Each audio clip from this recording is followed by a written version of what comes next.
Ito sinama ko rin tong Gios Mistral. Hybrid to mga idol Nagagandahan din ako kasi sa puti na to dahil yung condition ng frame nito, ayan makikita nyo maganda pa rin Ayan. Mistral Gios.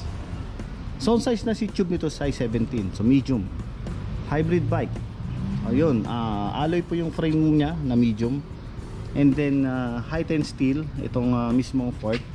Naka Tektro V-brake pala to, harap at likuran. Ang maganda rito, nakita ko yung wheelset niya, ayan Naka R500 to mga idol. Ayan, R500. Shimano yan Magaan tong ganitong mismong wheelset. Shimano na siya. 700C nga pala yan mga idol. So nakasalpak na gulong dito is 700 by 28C. Hybrid bike to kasi. Ayan. So ang ganda nung napansin ko lang sa rim niya. Yung mga spokes niya, ayun. Kaya pala ang ganda tingnan Naka R500 ka na. Yan ang mga sinauna na sikat na rim na wheelset niya. Shimano ng series 3x dito sa crank niya. Tapos Shimano ng series din po yung front derailleur.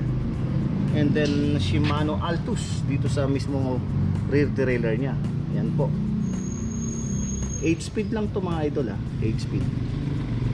Ang presyo nito mga idol 9,900 lang. Negotiable mga idol. Lahat naman pinapakita ko mga prices nila, negotiable pa po yan. Siyempre password Chichoy21 na rin para makatulong din. Ayan po. Ayan. So ang good news kasi dito ngayon kay Doros, ang mga prices niya is pinababa na lahat. Pinababa na po yun. So yun, huwag magalit yung iba dyan.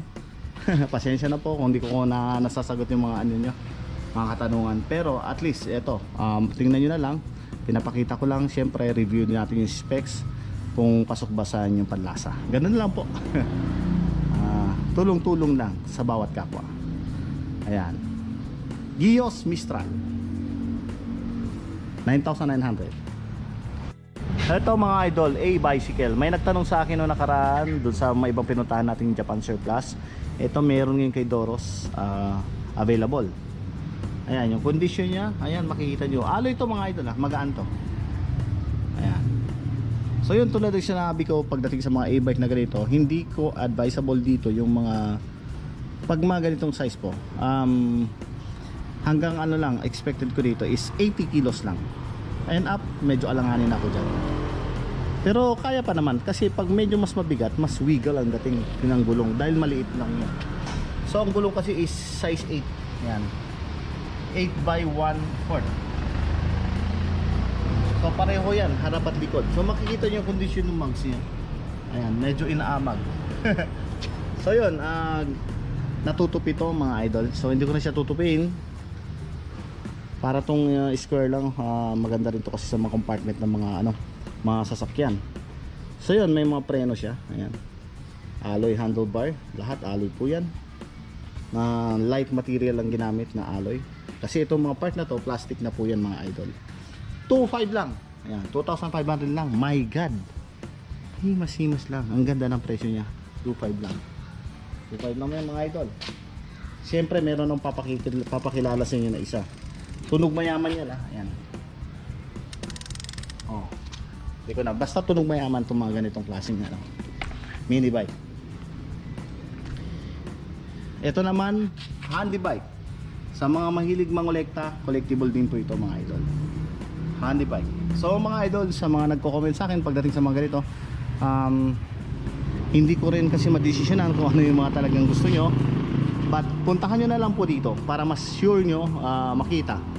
Para at least makita nyo kung naayon sa panlasa nyo. Panlasa, himasin natin yan. Himas lang muna tayo. 8,000 ayan. Okay, tingnan natin sa 8,000 na price nya, handy bike. So ito, pwede dito mabigat tulad ng sabi ko, 18 up, medyo alanganin ako dyan. Pero 18 below na weight, pwede to. Mga short ride lang, hindi pwede pang long ride yung mga ganito. Ito naman yung mga something parang 200 meters to 500 meters yan, pwede na rin. Kung kukunin mo yung kotse mo, ganon, kung malayo sa parking at maganda naman ang daan, hindi pwede sa lubak, pwede to. tulad ng mga nasa Makati, MOA, yan, pwede yan. Ito yung the best na gagamitin. Ayun, so naka power mugs, yung tinatawag yan. Maganda yung mugs yan, makintab na stainless.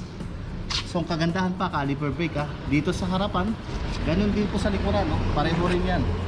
Yan sa likuran niya. Maganda mugs yan. Yan yung mga mamahalin.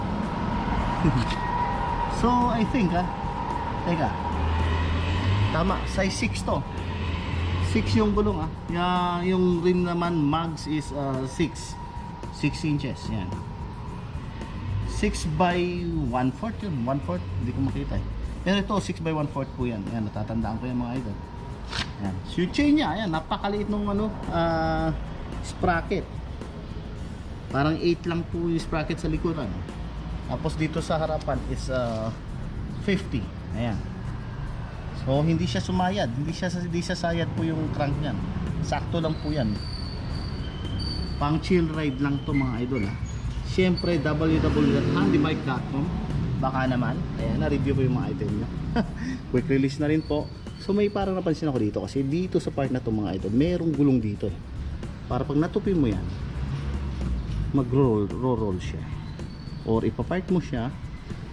Pero yun lang ang missing para sa akin yan. Handy bike yan, alloy po lahat yan mga idol. Magaan to. Yan, magaan lang yan. So yun, yung tulad sabi ko, yung price niya 8,000, negotiable pa po yan. Handy bike. Yung handlebar pala, hindi nyo pa nakikita. Ayan, dalawang preno, alloy, brake lever, kalibat kanan po yan. Alloy din tong ano niya mismo, straight bar. Yung cap, alloy na rin. Then syempre adjustable din po yan, depende sa height. Pwede mo pataasin dito, tapos pwede mo rin ito pataasin. Para depende rin sa height ng magbike. So ang approximately na pwede rin, ako kasi kaya nito sa height ko na 5'10", yan, pwede. So 5'11", pwede pa rin. Pero wag lang bibigat sa 80. Advisable ko lang po yun mga idol, through sa aking mga experience sa pag kasi itong mga bike na ito, na-test ko na rin yung mga ganyan. Nagkaroon na din tayo ng mga ganyan. Ayun, dito lang po yan kay Doros 2,500 at saka 8,000 collectible. So yun mga idol, sa mga iba pa mga di ko na i-review ulit ng mga nandito dati, na vlog ko na rin dati. Pero syempre ang dami pa rin nilang mga minivelo. Ayan, 5K and up ang mga presyo nila dyan sa mga minivelo nila. Ito mga Chaplin, ayan, 4,500 sa mga Chaplin. Ang dami talagang mga ano dito. Ma-vlog ko na rin yung mga So yun mga idol, magandang araw. Tulad ng sinabi ko sa inyo, maraming salamat sa pag-update ko. Sinamahan nyo ako sa update ko ngayon dito kay Doros. At mga idol, pabalik na ako ng Clark, Pampanga. At alam nyo na yung pupuntahan natin dyan. Mag-update na tayo dyan for August. Maraming salamat mga idol. God bless, mabuhay.